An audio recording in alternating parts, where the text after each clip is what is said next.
வணக்கம். மீண்டும் இந்த ஆலயம் நிகழ்ச்சிக்கு உங்கள் அனைவரையும் வரவேற்பதில் மிக்க மகிழ்ச்சி. ஆணவத்திலிருந்து விடுபட்டு இறைவனை அடைவதற்காகவே உயிர்கள் பிறக்கின்றன. ஆன்மாக்கள் இறைவனை அடைய பல வழிகள் உள்ளன. இக்கலியுகத்தில் மிக எளிய வழி இறைவனை வலம் வருதலே ஆகும். இறைவன் புகழ்பாக்களை பாடுவதே ஆகும். அந்த வகையில் ஆலயமும் திருப்புகழும் இடம்பெறும் இந்த ஆலயம் நிகழ்ச்சி உங்களுக்காக.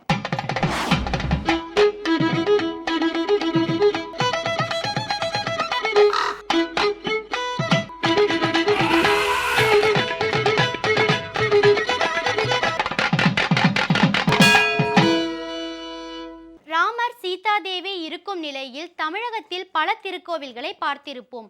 ஒவ்வொரு கோவில்களிலும் ராமர் வெவ்வேறு விதமாக காட்சியளித்திருப்பார். அதே போன்றே மாறுபட்ட கோலத்தில் ராமர் யோகராமராக சீதாதேவியுடன் காட்சியளிக்கும் திருக்கோவிலே நெடுமரம் யோகராமர் திருக்கோவில். இந்த திருக்கோவிலையே இன்றைய ஆலயம் நிகழ்ச்சியில் நாம் காண இருக்கிறோம்.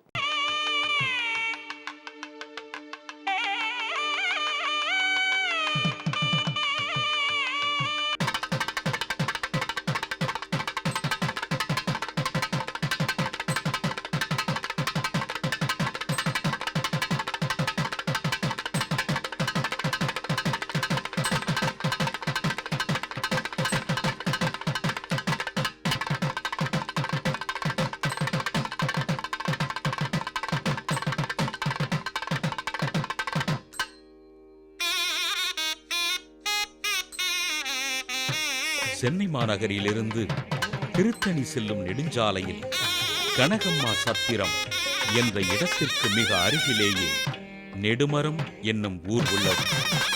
இந்த நெடுமரத்தில் சிறப்பாக விளங்கும் யோகராமர் திருக்கோயில் வரலாற்று தொன்மையும் அருட்பெருமையும் கொண்டதாகும்.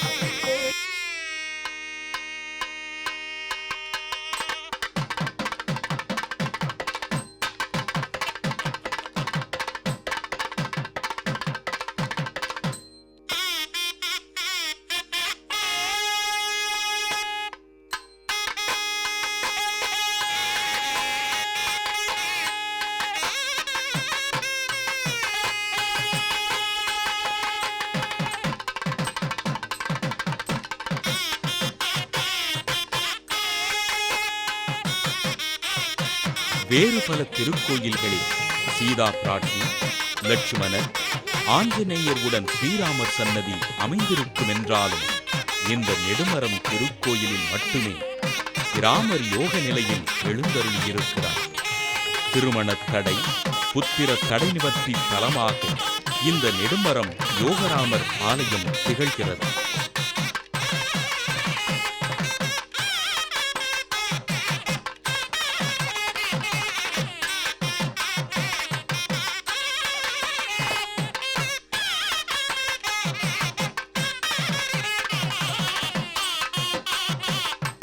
பல்லவர்கள் காஞ்சியை தலைநகராக கொண்டு ஆட்சி செய்து வந்த காலத்தில் நரசிம்ம பல்லவன் தனது எல்லையை விரிவுபடுத்த எண்ணி இரண்டாம் புலிகேசியுடன் போர் நடத்த சென்று கொண்டிருக்கும் போது நெடுமரத்தில் ஒரு நாள் இரவு தங்கினார். நெடுமரத்தில் தங்கியிருந்த நரசிம்ம பல்லவனின் கனவில் தோன்றிய ஸ்ரீராமர், நான் இந்த திருத்தலத்தில் யோகத்தில் உள்ளது போல் வான்மீகி முனிவருக்கு காட்சி கொடுத்தேன். அதன் வடிவில் ஒரு ஆலயத்தை உருவாக்கும் என்று கட்டளையிட்டருளினார். இந்த நிலையில் ஸ்ரீராமரின் கட்டளைப்படி நரசிம்ம பல்லவ மன்னன் ஏற்படுத்திய திருக்கோயிலே இந்த நெடுமரம் யோகராமர் திருக்கோயிலாகும்.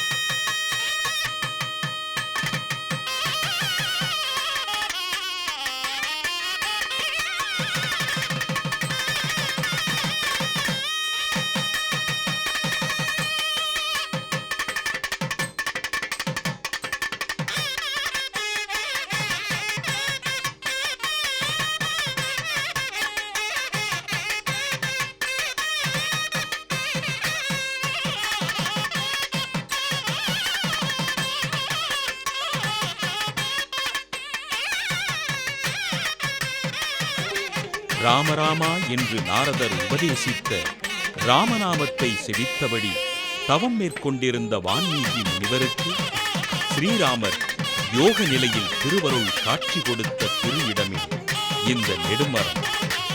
இந்த நெடுமரத்தில் யோக நிலையில் ராமர், சீதா பிராட்டி, லட்சுமணர், ஆஞ்சநேயர், வான்மீகி ஆகியோரின் திருச்சன்னதிகளும் உள்ளன.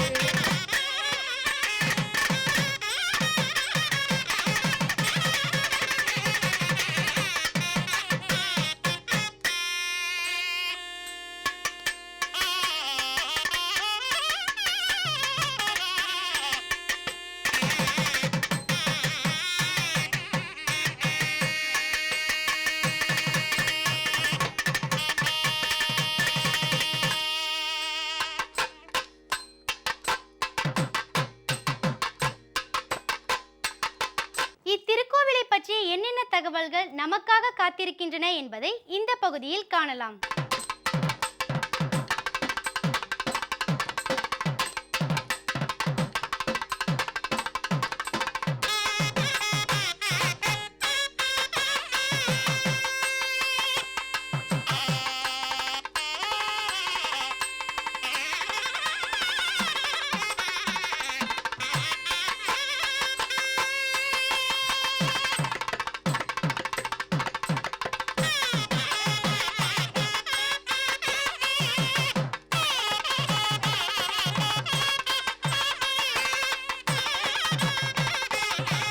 இராமாயண வரலாறு தோன்றி 100 ஆண்டுகள் ஆன பிறகும் கூட இராமாயணம் மக்கள் வாழ்வில் நின்று நிலைத்திருக்கிறது. ராமர் திருமாலின் அவதாரமாக தோன்றி நல்வாழ்வு செய்தியை நமக்கு தந்து சென்றிருக்கிறார். ராமர் வழிபட்ட திருத்தலங்கள் பற்பல இருக்கின்றன. ராமருக்கென்றே திருத்தலங்களும் இருக்கின்றன. என்றாலும் ராமர் யோக நிலையில் எழுந்தருளியிருக்கும் ஒரே திருத்தலம் இந்த நெடுமரம் திருத்தலமாகும்.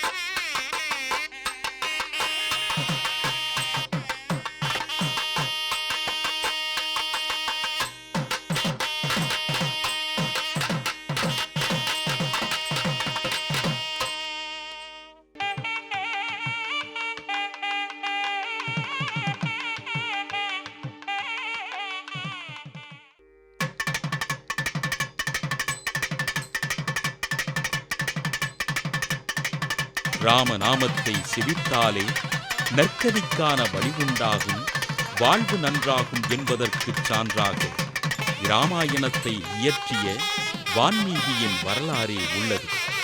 வான்மீகிக்கு ராமர் காட்சியளித்த அதே திருக்கோலத்தில் இந்த நெடுமரம் திருத்தலத்தில் காட்சி அருளுவதே இத்திருத்தலத்தின் தனிச்சிறப்பாகும்.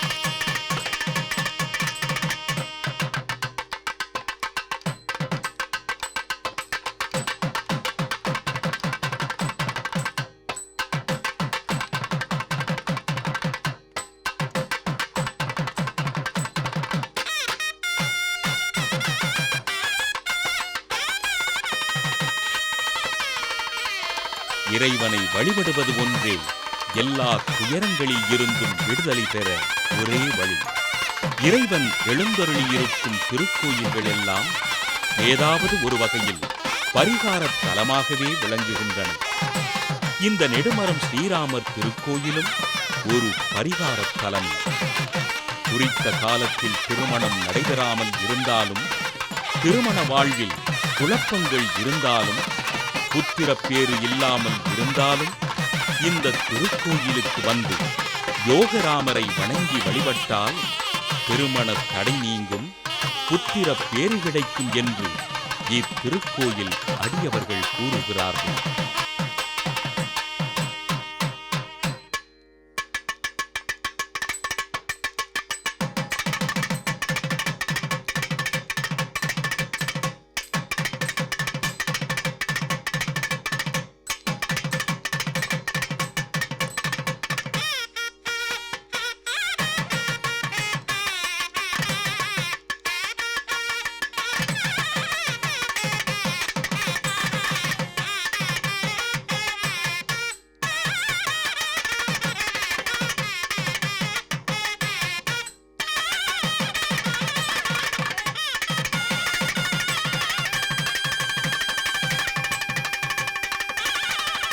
கிராம திருத்தலங்களிலேயே மிகவும் தொன்மையும் சிறப்பும் வாய்ந்த திருக்கோயில் இது என்பது தலவரலாற்றின்படி தெரிய வருகிறது.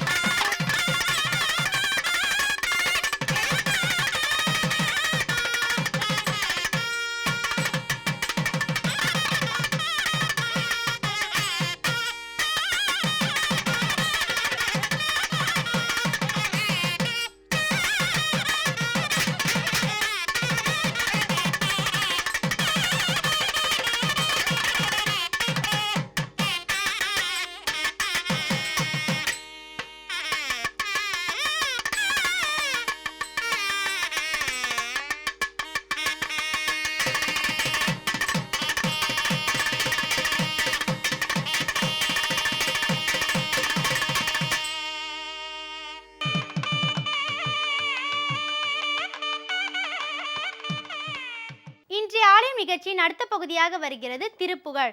திருப்புகழில் எண்ணிலடங்கா பாடல்கள், ஒவ்வொன்றும் ஒவ்வொரு வகையில் இயல் சிறப்பும் இசை சிறப்பும் கருத்து சிறப்பும் வாய்ந்தவை. இனி இன்றைய பகுதியில் என்ன பாடல், என்ன விளக்கம் என்று பார்ப்போம். எல்லோரும் இன்புற்றிருக்க நினைப்பதுவே அல்லாமல் வேறொன்று அறியேன் பராபரமே.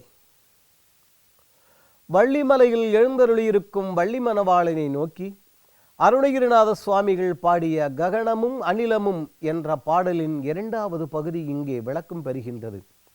பாடலை பார்த்துவிட்டு விளக்கத்தை பார்ப்போம். இப்பாடலில் அருணகிரிநாத சுவாமிகள் சரஸ்வதி தேவிக்கு ஒரு அற்புதமான திருநாமத்தை சூட்டியிருக்கின்றார் என்று ஏற்கனவே பார்த்தோம். என்ன என்பது இங்கே விளக்கம் பெறுகின்றது பாடலுக்கு பிறகு. ககனமும் அநிலமும் அனல் புனல் நிலமமை கள்ள போலால் கிருமி வீடு கனலெழ மொழி தரு சீனமென மதமிகு கள்வைத்த தோற்பை சுமவாதே யுக இறுதிகளிலும் இறுதியில் ஒரு பொருள் உள்ள கண்ணோக்கும் அறிவூரி ஒளி திகழறுவோரு எனும் மறு இறுதியில் உள்ளத்தை நோக்க அருள்வாயே. அருணகிரிநாத சுவாமிகள் பாடலின் பிற்பகுதியின் தொடக்கத்திலேயே சரஸ்வதி தேவிக்கு ஒரு அற்புதமான திருப்பெயரை சூட்டுகின்றார். அதுவும் வெள்ளை பிராட்டியா. என்ன திருநாமையா? வெள்ளை கலை உடுத்தி வெள்ளை தாமரையின் மேல் என்று அங்கே காளமேக புலவர் பாடுகின்றாரே, அதை இங்கே நினைவுறுத்துவதைப் போல இருக்கிறது. அதுவும் இந்த தாமரை பூ, அதாவது கஸ்தூரி மனம் கமழுகின்றது, அதாவது இனிமையான அந்த நறுமணம். அந்த தாமரை பூ அவ்வாறு மலர்ந்திருக்கிறது. அதில் எழுந்தருளியிருக்கின்றாள் சரஸ்வதி தேவி. அதுவும் யார் அவள்? நளின நள் வெள்ளை பிராட்டி இறை. இப்படிப்பட்ட நளினமான அதை தாமரை போல இருக்கான்னு சொல்லி வச்சா நமக்கு தெரிஞ்சுக்கணும். தயவு செய்து அந்த கல்வி கற்கும் பொழுதும் மென்மை என்பது அவசியம். அந்த கல்வியை நாம் உபயோகப்படுத்தும் பொழுதும் மென்மை என்பது அவசியம். எப்படி தாமரைப்பூ மலர்ந்து பல இடங்களிலும் மனம் வீசுகின்றதோ அதுபோல நம்முடைய கல்வியும் மலர்ந்து பல இடங்களிலும் மனம் வீச வேண்டும், அடுத்தவர்களுக்கும் உதவ வேண்டும். அதனால தான் நளின நள் வெள்ளை பிராட்டி. அப்படிப்பட்ட அந்த சரஸ்வதி தேவி அவளுடைய இறை காணா என்றால் பிரம்மதேவனால் காண முடியாத சிவபெருமான். இந்த சிவபெருமானை பற்றி அருணகிரிநாத சுவாமிகள் இந்த இடத்தில் ஒரு தகவலை சொல்கின்றார். அதுவும் வெகுமுக வெள்ளத்தை ஏற்ற பதி என்கின்றார். அதற்கு அர்த்தம் அதாவது சகரர்கள் என்று சொல்வார்கள். இதை வால்மீகியும் விரிவாக சொல்கின்றார், கம்பரும் சொல்கின்றார். கங்கா நதி பூமிக்கு வந்த வரலாறு இது. அந்த முன்னோர்கள் எல்லாருமே ஒரு முனிவருடைய சாபத்தின் காரணமாக அவ்வளவு பேர்களும் அங்கே சாம்பலாகி போய்விட்டார்கள். அவ்வளவு பேர்களும் குணம் என்னும் குண்டியேறி நின்றார் தம் வெகுளி. அப்படி கணமேயும் காத்தல் அரிது. பெரியவர்களுடைய நல்லவர்களுடைய கோபத்தை வினாடி கூட நம்மால் தாங்க முடியாது, முடிந்துவிடும். அப்படி சொன்ன அந்த வள்ளுவர் வாக்கு பிரகாரம் அந்த முனிவரின் சாபத்தை ஏற்று அவ்வளவு பேரும் சாம்பலாக போனார்கள். அவர்கள் பரம்பரையில் வந்த பகீரதன் அழுதான், ஐயோ என் முன்னோர்கள் எல்லாம் இவ்வாறு இழிவான நிலை அடைந்து விட்டார்களே, அவர்களை கரையேற்றுவதற்கு என்ன செய்வது? அவர்களும் நற்கதி பெற வேண்டும், என்ன செய்யலாம் என்று தீர்மானித்த பொழுது அங்கே அவருக்கு குருநாதர் உபதேசம் செய்கின்றார். கங்கா நதியை வரவழைத்து அங்கே அவர்களின் மேல் அந்த சாம்பலில் படும்படியாக ஏற்பாடு செய் என்று. பகீரதன் தவம் செய்கின்றான். கங்காதேவி, அப்பா நான் வருகின்றேன், ஆனால் என்னுடைய வேகத்தை ஏற்கக்கூடிய அளவுக்கு யார் இருக்கிறார்கள்? பகீரதன் மறுமுறை சிவபெருமானை நோக்கி தவம் செய்து அது ஏற்கும்படி செய்தான். சிவபெருமானே, கவலைப்படாதடா குழந்தை, உனக்காக அந்த வெள்ளத்தின் வேகத்தை நான் தாங்குகிறேன் என்றார். இந்த தகவல் அறிந்த கங்காதேவி சொன்னாள், சட தலை சட முடி, நான் வர்ற வேகத்தில் ஆளையை அடிச்சுக்கிட்டு போயிட மாட்டேன் அப்படின்னு அகம்பாவம் தலையெடுத்தது. வேகமாக அடி புரண்டு கொண்டு ஓடி வருகின்றது. அந்த அகம்பாவத்தின் காரணமாக சிவபெருமான் தலை முடிமேல் விழுந்த அந்த சடை மேல் விழுந்த கங்காதேவி அங்கேயே அகப்பட்டு கொண்டாள். சிறிதளவு கூட வெளியில் வர முடியவில்லை. பலவிதமானபடி அவ்வளவு பக்கமா வெகுமுக வெள்ளம் அதை ஏற்றுக்கொண்டார். காரணம் என்ன?